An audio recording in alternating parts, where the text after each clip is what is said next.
Hello everyone, it's the Cowboy here, and welcome, I think, to episode 4 of Macro Cafe. We're going to take a look really quickly at Bitcoin.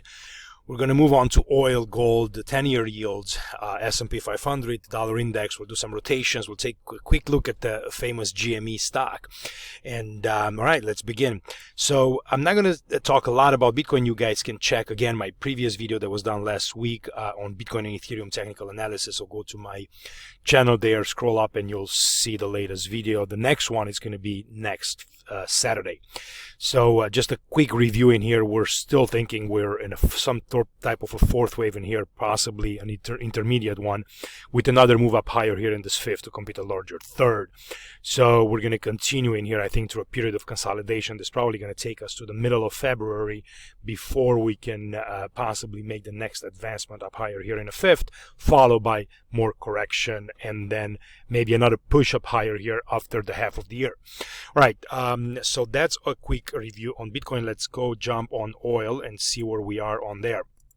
So the oil markets overall haven't been very aggressive this past couple of weeks. We've mostly kind of consolidated, but overall, after we've hit those major lows back in the March of last year, we recover nicely here, and we're thinking that we're in some kind of an ABC formation again, just to kind of give this the cycle a three-wave type move in here.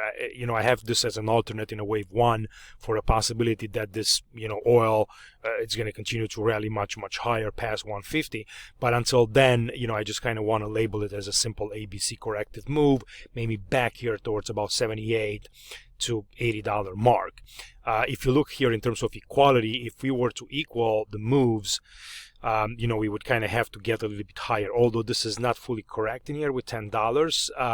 So the size of the C wave is a little bit debatable on here, but just kind of based it on my charts, we still would have to go for equality to about 140 to reach equality with A, right? So, but we'll take it one step at a time. Maybe we can get first into this 80 zone, and then we'll take it from there. But going from a 1 week chart, let's see here, to about a 2-day, you will see how I kind of have this split in a simple 1, 2, 3 triangle, 4 up and 5 for an A, just a clean ABC, right? And then since then we've done a 1, 2 minor, 3, and I think we're still kind of working this fourth wave minor before we push up higher here in this fifth.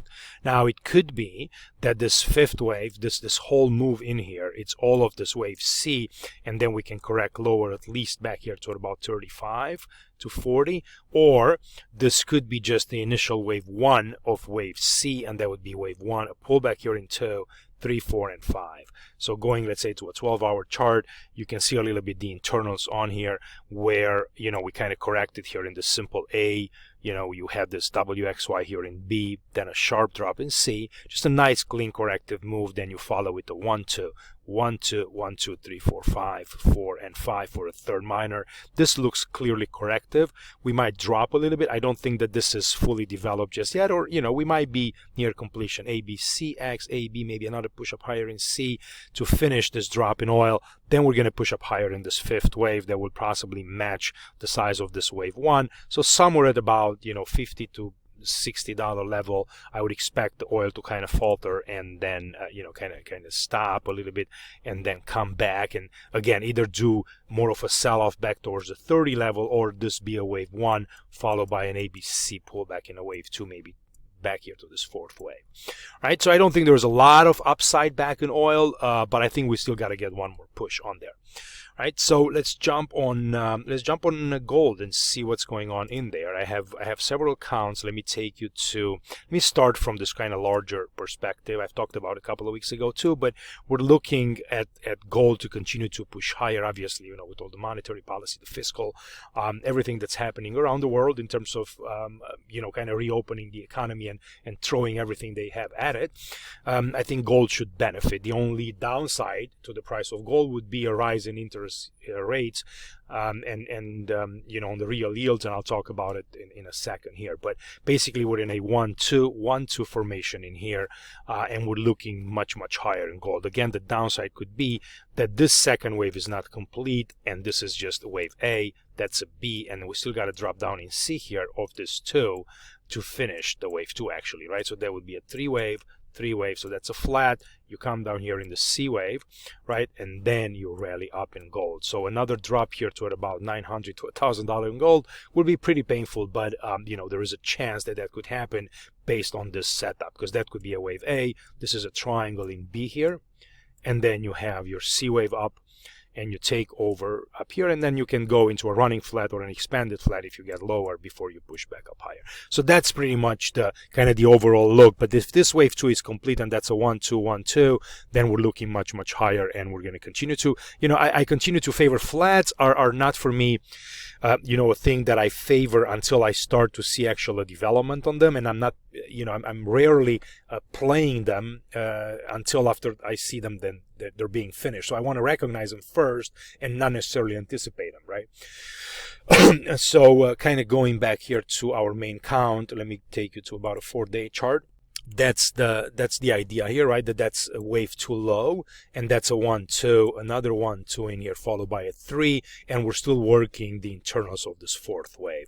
And you can see wave 2 was pretty large, so maybe wave 4 is kind of small, and it still need a little bit of time on the clock here to kind of digest itself, right? And you know, to kind of do that, I'll take you about to a 2-day chart so you can see how it looks. And you know, it's a pretty clean corrective pattern. I think this is a W, that's an X, right? A, B, C, X, and another here A, B, and then down in C for a Y. The risk is that this thing was you know, and kind of looking from here, that the risk is that this could still be an X wave, and that's a WXY, X, and you do another A, B, C here for a Z, right? And then you finish your 4, you extend, you know, that triple corrective move, and then you move to the upside.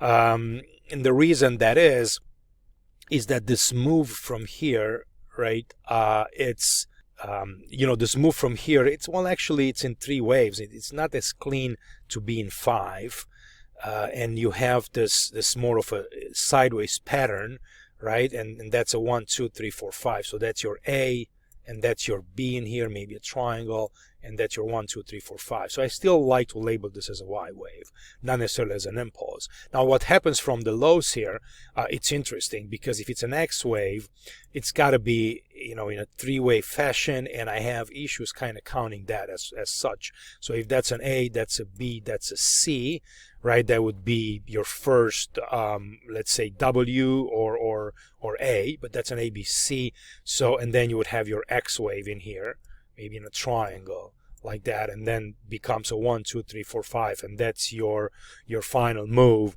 right? So W, A, B, C, X, and then you don't have enough here for a Y, so it's got to go A, it's got to go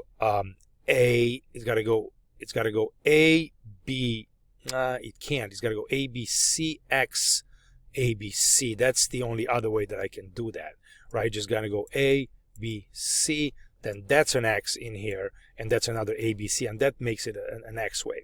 So you know, a little bit tricky with this one. You know, I kind of prefer somewhat the more bullish interpretation, because I think it's cleaner. You know, you saw that I kind of struggled to come up with the corrective interpretation of this, and when you struggle with that, that means there's a problem with the count. And I think that looking at this as being a 1 2 3 4 and 5, and you can see here as a triangle, right, it looks pretty clean. And you know, you're not breaking any rules, because this 5th wave here, it's actually smaller than 3rd, even though the 1 it's longer, right? So you got 1 2 3 4 and 5. Now what happens since then, it's interesting, because you come in a 1 2 3 4 and 5, and that's an A, which is not enough for a correction. That means that, you know, that's an A, that this is possibly a B wave in here, right, that we're trying to finish right now, and then we still got to drop in C here before we push back up higher in gold. So I'm kind of torn on the gold overall. If by any chance I'm wrong, and this is a, you know, just a simple, let's say an A and then B and C, right, this is just a corrective pattern, and that's an impulse, right, then we're done, and this is a wave 1 of the lows, and now we're doing let's say the corrective move, right, A, B, C, and we're starting to build the ramp to push back up higher. So I got a couple of levels that I'm going to be watching, you know, and these are the 1763 and obviously this 1960. Until then, we can still be kind of trapped in this kind of sideways movement. But I think overall gold, it's poised to do at least possibly one more high, even on the other scenario, before we turn lower in a much larger decline. So basically, look for something of this magnitude, even if we come back lower to this channel, push one more time higher, maybe get everybody long, and then push lower. And this will kind of start to coincide with the view that I have on the dollar index, which tells me that there is another leg lower in the dollar index, and I think that's going to probably help gold to move here to new highs. All right, so let me quickly jump on onto the dollar index and see where that takes us. Actually, no, let me just take a look at the 10-year yields, and then I'll come back to the dollar index. So let me start by looking at the 2-day on here. And, I think my idea of having this as still being some kind of a fourth wave, a larger fourth wave on here, I think it's starting to fall apart. This is way too large compared with anything that I would have even as a second wave on here. If I would consider this a second, right, you would be a 1, 2, 3, 4, and 5. I think that's kind of stretching it. So we might have already hit a major low in yields, and we're starting to build them back up and start to be constructive on the on the yields, and then lower on the bond market. And you can see ever since we broke the 1% mark, they were pretty bullish on there, and now the move of those highs continues to be corrective. And I think this is just a simple kind of three-wave decline, A, B, and then down in C. And even, you might do a complex in here, but I think that the next move is still going to be to the upside, and we're going to continue to kind of watch this trend now higher in yields. And this is kind of what's going to put a little bit of pressure on the gold market. And because if you start to look at the yield curve inversion in here, you can see how we continue to be on the yield curve. Actually, right now it was inverted. If you go back here, you can see how we kind of went negative on it back in August of 2019, and then since then, and this is the 10-year yields minus the 2-year yield spread. So you can see how that's that continues to be bullish, and this could be a little bit of pressure on the gold market. And I'm very interested to see how this continues in here. You can see that this is just a simple corrective move, and then it's just a similar story, right, that I have in the 10-year yields too. So I remain bullish on this. This should be supportive to stocks as well, and unless something horrible happens and we're kind of crashing in here, I continue to look at it onto the bullish trend. All right, take a look quickly at the S&P 500, and then I'll come back at the dollar index. So the S&P 500 on here, it's it hit a little bit of an inflection point here, and we're starting to sell off. And I've been watching these levels for a while, looking at this as a couple of cluster of zones where we have some major fib confluence, right? We have a 38% of this fifth wave with the distance travel between 1 and this 3. I have a 5v1 and a 5v1 of higher degrees, and it tells us that the market could hit some resistance. And sure enough, I was thinking maybe we're going to push back up here towards 4K. There could still be a chance that this is just a fourth wave and we're going to turn and push higher again. But we're starting to hit some important swing levels, and then this market could correct. And if it does correct, then these lows in here are possibly going to be attacked. So you're going to get an impulsive move down here, followed by a second. Then you're going to get a 3, a 4, and a 5, or just a simple 3-wave decline. But usually you're going to find support in the fourth wave of a lesser degree on there. Overall, if I go to a 1-week chart, this is kind of how that would look, right? You would have a wave 1, 2, 1, 2, 3, 4, 5, and you're just a massive flattened 4, and now you're kind of finishing this fifth wave on there, right? And if this is all of this fifth wave, guys, there's going to be a major decline in stocks happening, right? And that kind of goes against all the stimulus and everything that the central banks are trying to do to the markets overall. So we'll see if that's going to be sustained, because the other option is that this is a second wave, right? And then that's a 1, you have a small 2 in here, and we're actually continuing to climb, and this fifth wave is not over. 1, 2, you're going to do a 3, a 4, and a 5, and you're going to continue to push higher like that. right? So that's just a kind of shorter view here on, just a kind of quick view on the S&P 500 overall. So let me take you to the dollar index and see how that looks. Just kind of get this out of the way. And, the reason why I'm looking for, and I modified the count just a little bit onto the dollar index since a couple of weeks ago, because, I still see this as not being a completed pattern. I'm looking for equality between this move that I've had back here since 2016 all the way to February 18. So this decline to kind of be equal with this that I have on here. And it doesn't look like it's fully complete. I would want to see this market get below this 88 level. And that happens impulsively in a 1-2. And then you have 3, you have a 4, and then this 5th is not done yet. You still have a 1, 2, 3. I think we're still doing a 4th in here, followed by another sharp drop down here in this 5th wave after we complete this pattern, push down again in 5th, and then you're going to get that divergence that will continue to kind of climb, and then we're going to get a climb back here in the dollar index. So I kind of try to match that with gold, maybe another push up higher in stocks, right? Maybe another push up higher in Bitcoin before all these assets kind of start to unravel, and then you're going to get a climb into the dollar index, which is a major player overall, right? So going from a 2-day in here to a 6-hour chart, that's kind of how that will look for the.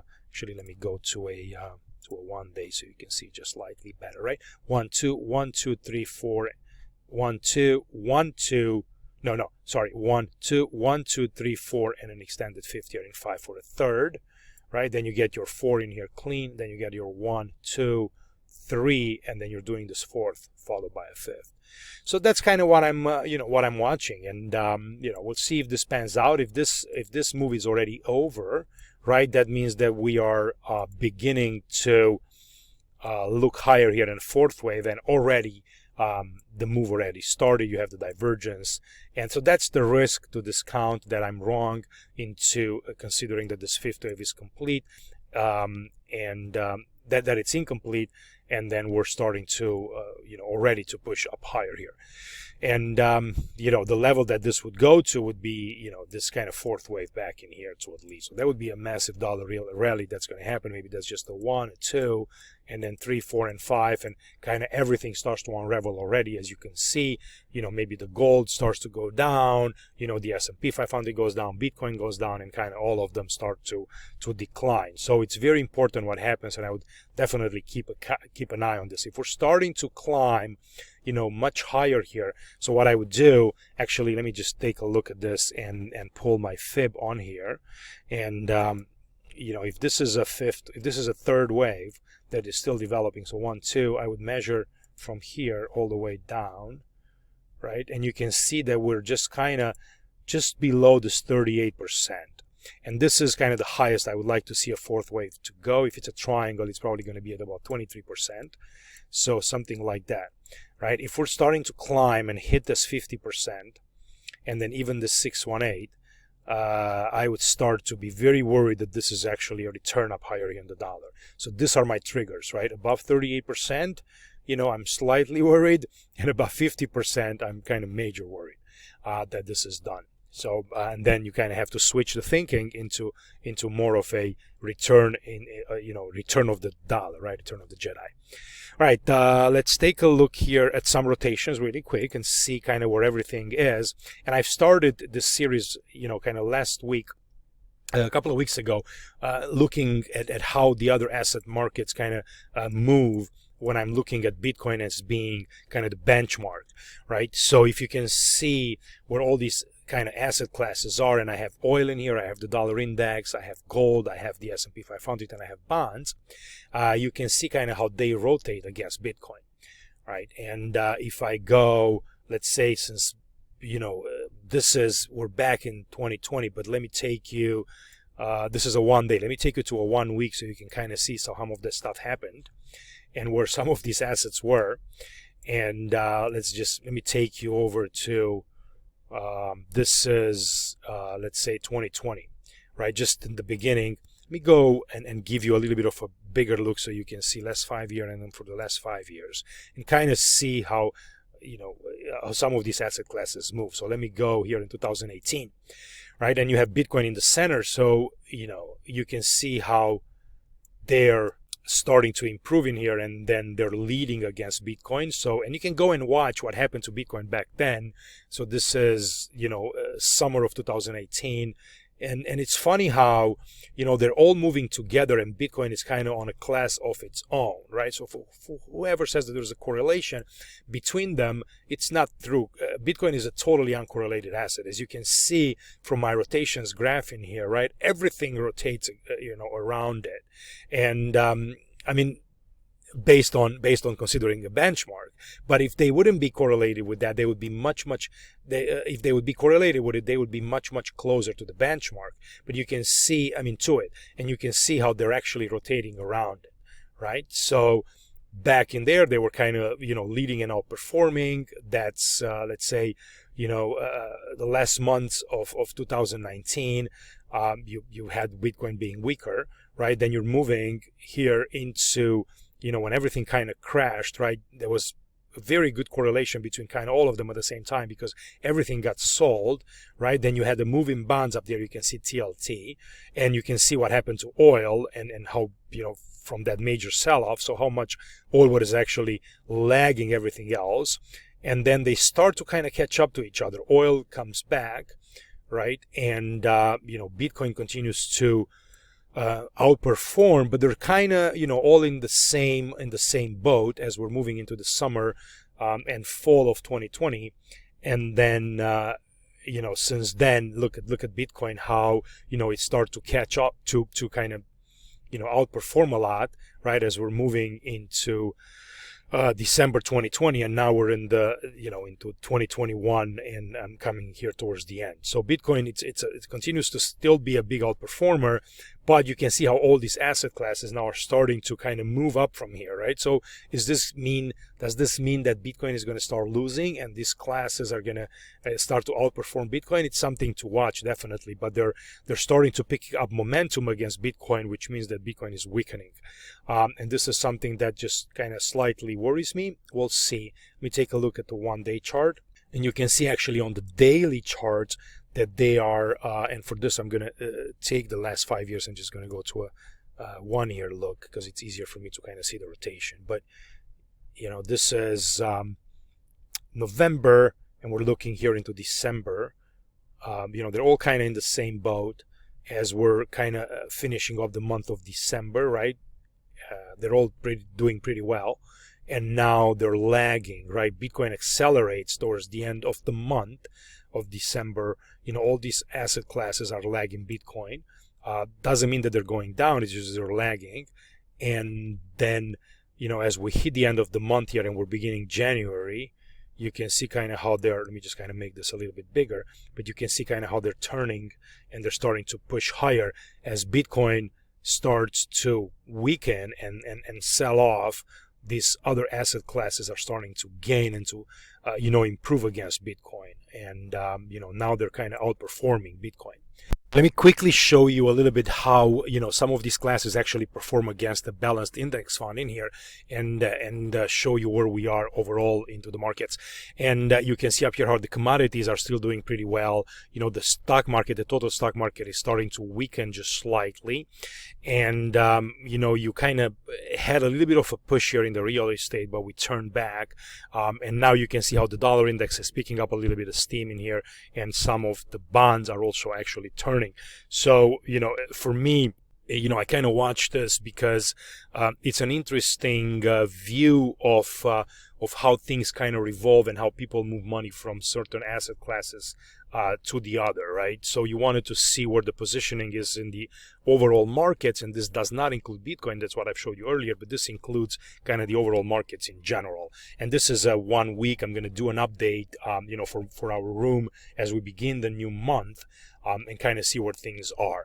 Going on a daily chart on here, you can see how the stock market's obviously sold off, so now we're kind of weakening against the benchmark, and the real estate in here was continues to be an outperformer, and it's maybe something that people kind of flock to, to kind of get more safety, right? And if you possibly watch utilities into the ETFs, I think that's also an interesting setup.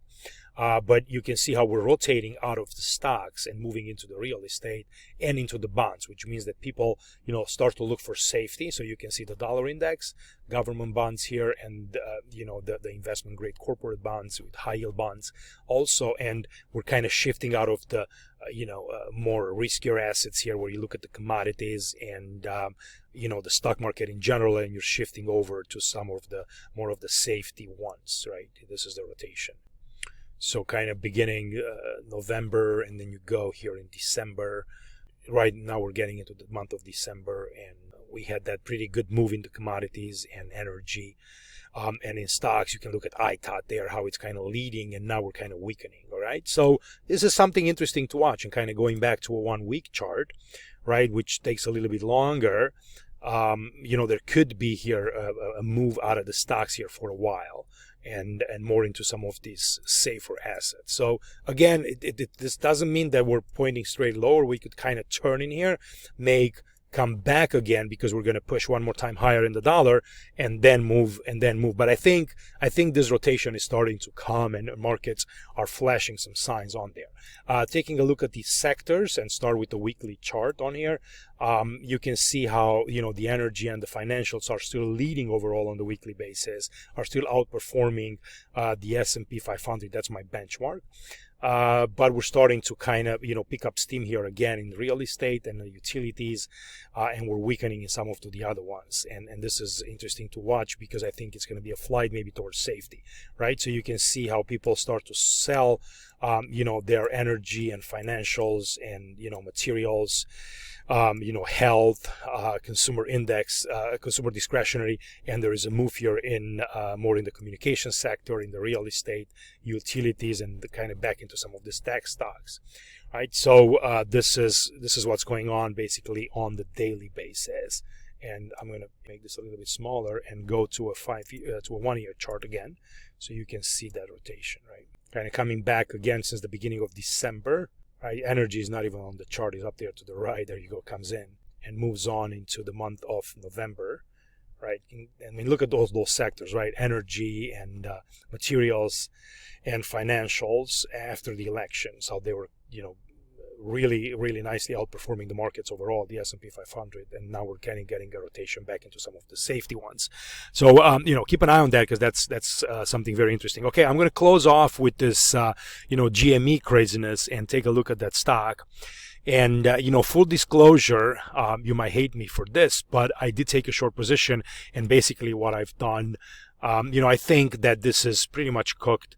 There's probably going to be one more push up higher here, where everybody will get maybe super excited one more time, and then we're going to start to sell off. And what I've done is I've actually bought puts that will expire next year in January 21st, 2022, and I paid 40 cents for one put, short, and I'm looking for a strike of $2, and I'll show you here on a kind of 2-day chart.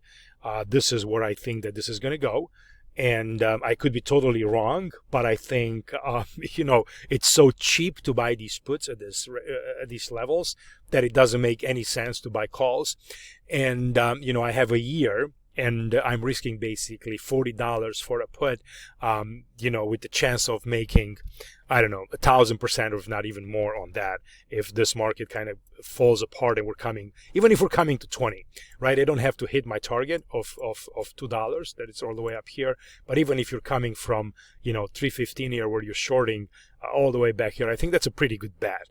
But I could be wrong. I mean, these guys on Reddit are they're kind of starting to spread into Telegram and, some other, social channels in here. And, there's a thinking out there that actually, they're going to take over, some of these stocks. And I don't think the markets reward crowd behavior in such a manner. There is There is a reason why Elliott Wave works. Overall, it's because people have a tendency to kind of follow crowds and move into the same direction and then get punished all at once. And this is what happens when you possibly have a fifth wave move on here. Even if it's a third, you're going to get a fourth and another fifth, and then you're going to come back down. All right, so I'll close it with that. I love the euphoria out there, and I think it's extremely cool, what happens and what they're trying to do in terms of a, kind of a social movement. But in terms of, watching your money and, and paying attention to that, I think that the safest bet here, it's the other way. All right, I'll leave it at that, guys. And, I'm looking forward to your comments. Please come and visit us into the Telegram channel. We take a look at cryptos and all these markets all day long. We trade. I have a live alerts channel. We explain our trades. We put stops and targets, and, we have video updates every single day. We talk about stocks and markets in general. We trade also via options, certain stocks that look good and make sense.